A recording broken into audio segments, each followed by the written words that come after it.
Dentons is the world's largest law firm. We've got 11,000 lawyers, another 8,000 colleagues, serving the needs of our clients in 77 countries around the world. We've got 189 offices, including one we just launched this morning in Medellin, Colombia.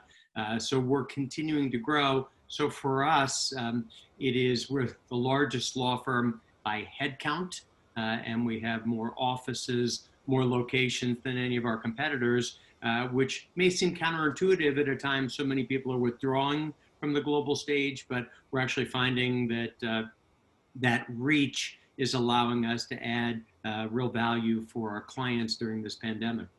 Right. No, great. That's helpful. So, we're here to talk a little about your perspective as a global CEO, as well as, the industry itself, the legal profession. At an event recently we had a physician and a patient talking about this was their first time ever having a telemedicine experience. The physician had never done it. The patient had never done it. And I tell a similar story that I did my first Zoom deposition. And I did it a couple months ago, and everyone from the stenographer to the lawyers to myself, it was the first time them doing this over Zoom. A lot of different things that they had to account for that they hadn't. Talk a little about the legal profession and how you've historically adopted technology, and how potentially this pandemic has accelerated that pace. Everything from remote workforce, which again, I'm not sure is hugely prevalent typically in the legal profession, to even the treatment of paper and documents and filing. What has this, done to the profession? Yeah, thanks, Josh. I hope that you were successful in your deposition.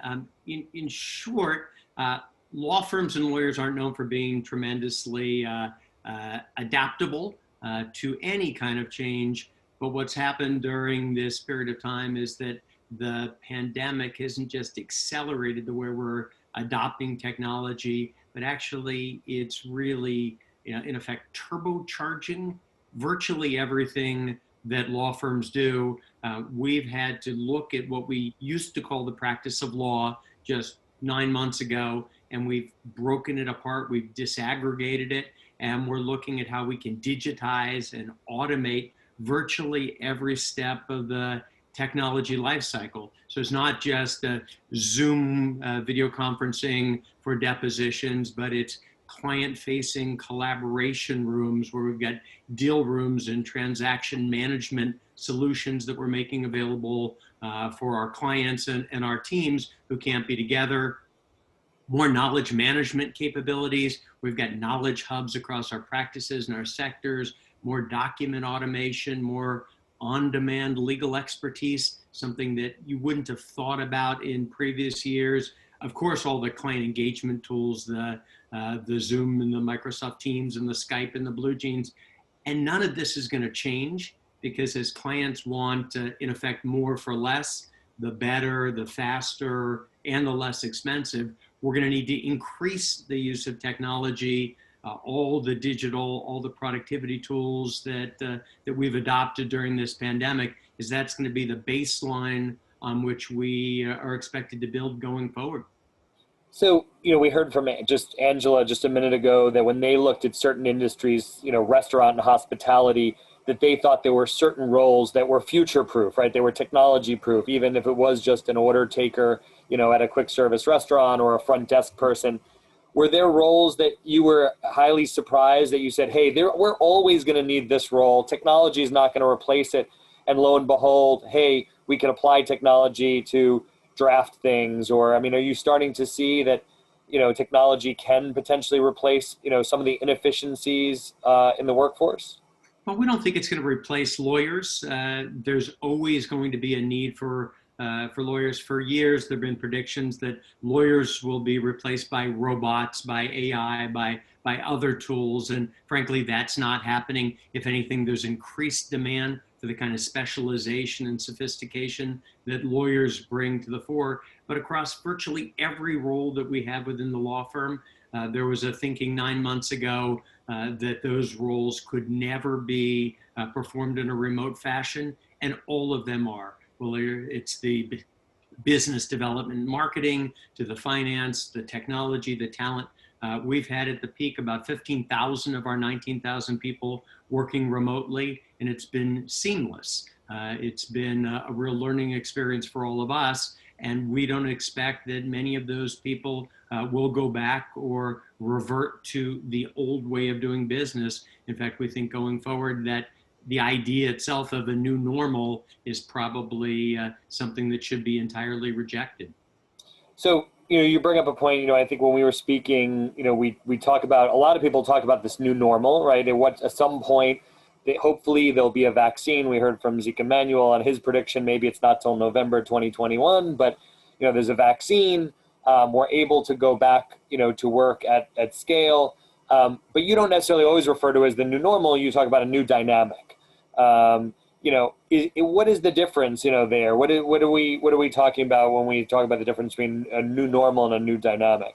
Well, in short, normal refers to going back to something, kind of the old way of doing business. And I confess there are moments when I and my colleagues think that it might be nice to get back to that old way of doing business, the steady state. Everyone was comfortable.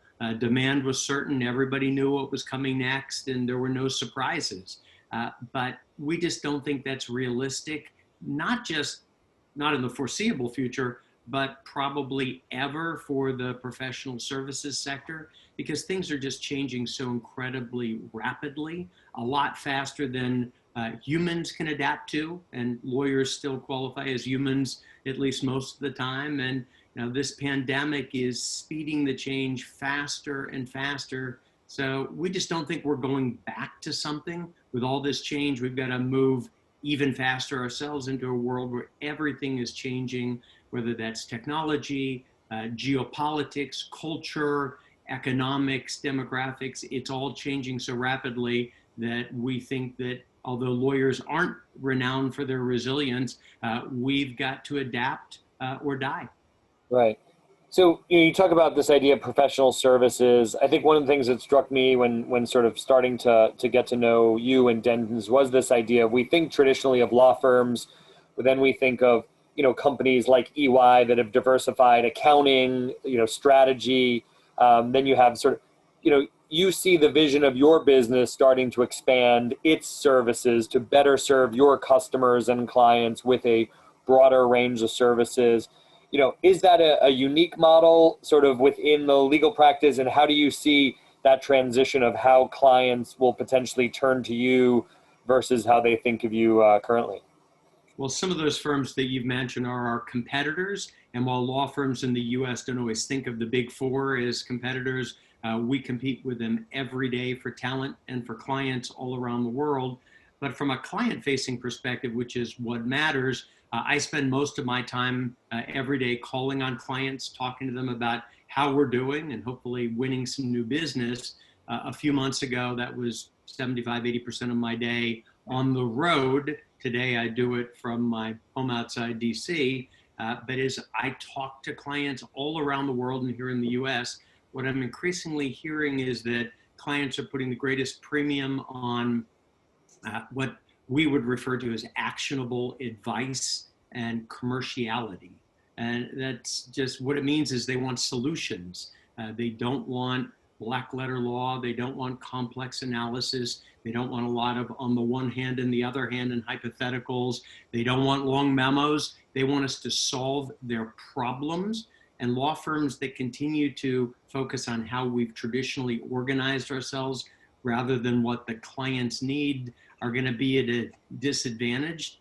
And our clients want to go to one place where they can get the solution to their problems. Sometimes it's litigation and regulatory and transactional help. And sometimes it's accounting or consulting or advisory or forensics or public policy or investigations help. And if we can aggregate that under one roof, we think that gives us a distinct advantage. And as a global firm, that gives us an additional element of reach that becomes particularly important to our value proposition. Right. And before we go into that sort of reach and the sort of that global perspective, we do have a question here that I know we don't want to be giving legal advice, but it really does talk to the idea of getting back to work, right? So employers at some point are trying to move back to a place where their employees can be in work. Employees have different risk tolerances, risk profiles about going back into work. Will we start to see, sort of, and how do we deal and think about the tension between an employer's desire to have people back in work, the employees, sort of willingness to go back to work, and again, is that something that winds up falling within the employment law, sort of sector that you'll start to have to deal with? Is that something that, is going to be a new area that we have to start to really just better understand? Well, I think so. While I'm not an employment lawyer, our employment law practice all around the world in 77 countries has been swamped with inquiries from clients who are navigating that issue. Can they demand that everyone come to work? Can they limit people from coming to work? Because in some jurisdictions, there are significant prohibitions on the ability to do so. So there's a whole burgeoning area of work within the profession around guiding clients to manage how they address these issues. They're complex issues around haves and have-nots, where the senior lawyers and other professionals have the flexibility of staying home, and those who are in business services roles are often required to be in the office, and that may involve public transportation and exposure to certain risks, and that creates a complex set of issues, whether under French employment law or New York law or Ugandan law. Increasingly, we're getting literally swamped with inquiries, and indeed, we set up an early knowledge hub for our clients, and the largest volume of inquiries and thought leadership and advice is guiding employers to understand what they can and can't do, as there's no playbook. No one's ever navigated an issue like this, at least in the recorded history of law firms like ours. Right. And that's a great segue to sort of like, there's no playbook, there's no playbook for a CEO of a global company of how to deal with a pandemic like this. Uniquely, you have offices in Wuhan, in China, in Italy. You probably had a front row seat to watching, sort of the transmission and the change in the virus from, Asia to the US. Who do you turn to? How did you deal with, your offices overseas all the way through what we're dealing with in the US? Take us through sort of how you had to think about that and how you had to react differently by market, and sort of were there trusted advisors that you turned to sort of think through some of that? Well, we're fortunate. We do have some trusted advisors, public health experts and epidemiologists. I heard Zeke Emanuel speaking, and we're fortunate to have relationships with really outstanding scientists, as we wanted to be guided by the science in the medical profession, not by politics, not by whims. But for us, we got a pretty early lens into what was happening, as we're the largest law firm in China. We have 44 offices across China, one in every province. One of those offices is Wuhan, where we've got 150 lawyers. So well before most people in January had even heard of coronavirus, we had the early reports in the second week of January of what was happening from our colleagues there, some of whom were sickened by the virus. So we had to mobilize a task force probably 6 to 8 weeks earlier than almost all of our competitors to be able to respond. But that helped us, so that when the virus spread to Hong Kong and South Korea and Southeast Asia, and then into Europe, in Milan, for example, one of the hot spots where we're one of the largest law firms in the market, we're on the front lines. We relied on science to guide our efforts, and we've developed our own playbook to be able to assist our colleagues. That playbook gets new pages added every day. We're adding some new ones today as to testing and therapeutics and vaccines.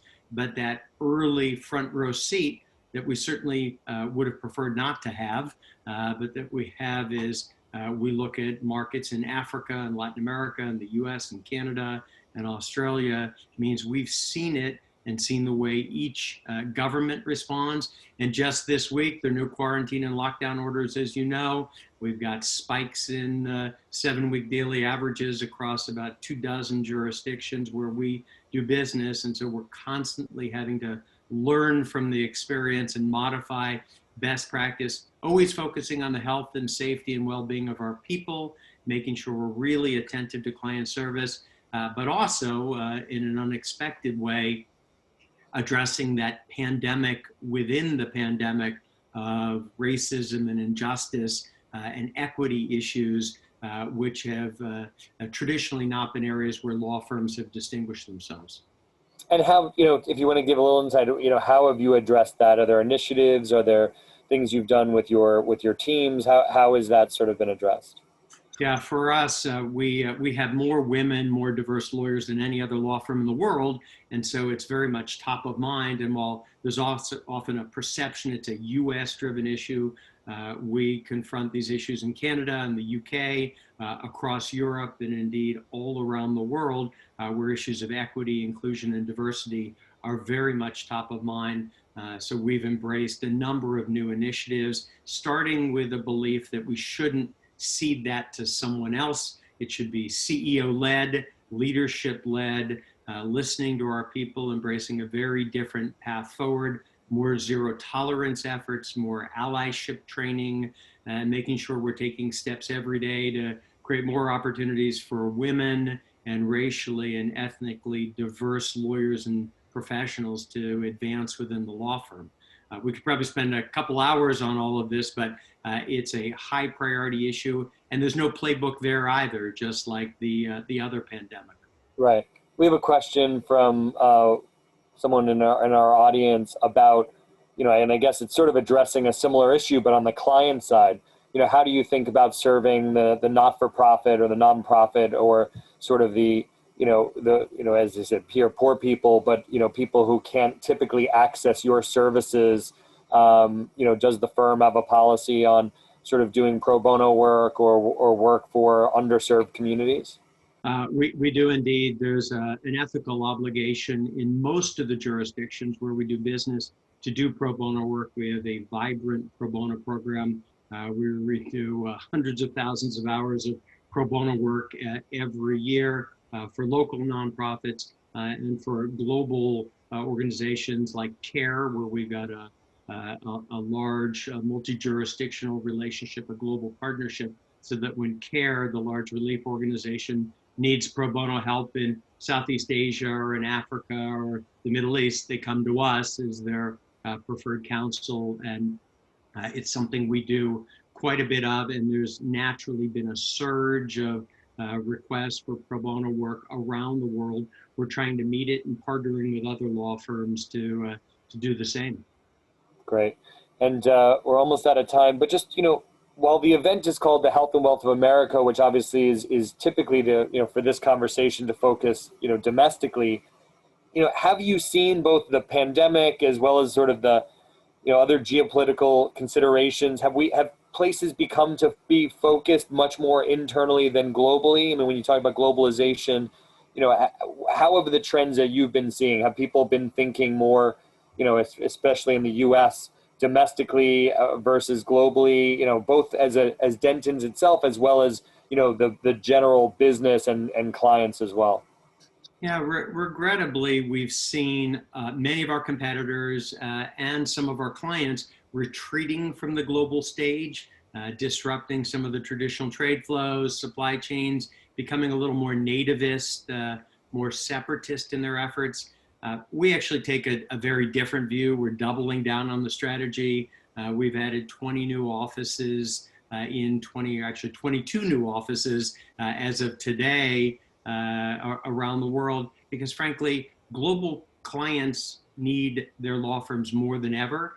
They can't jump on a plane. They can't go to a manufacturing facility. They can't do a deal. They can't solve a problem because they literally can't get there. But when you're in 77 countries, as we are, they can turn to us. We'll have someone on the ground with our footprint who can actually help them, someone in and of the community where they need help.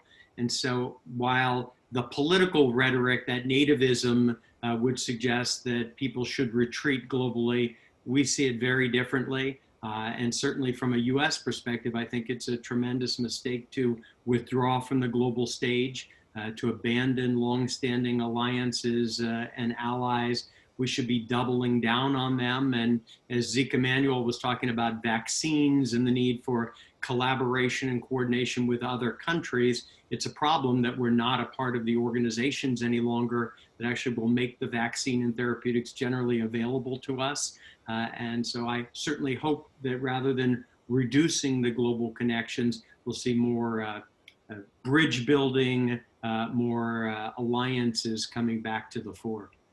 So obviously, I think our next event will take place the first week of December. By the time that happens, we may or may not know who the president will be in 2021.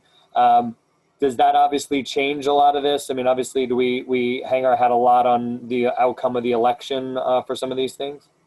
Well, I think it's going to change a lot as it relates to some geopolitical relationships, the level of government investment in the economy. I think there's going to need to be more intervention in the economy, at least in the near term, more global connectedness, and the outcome of the election, which from your lips, we'll know well before December who the victor is. It really will change, and I hope the outcome is such that we no longer demonize immigration, that we go back to restoring and nurturing the alliances and relationships that have been very important to trade flows and business and the place of the U.S. in the world.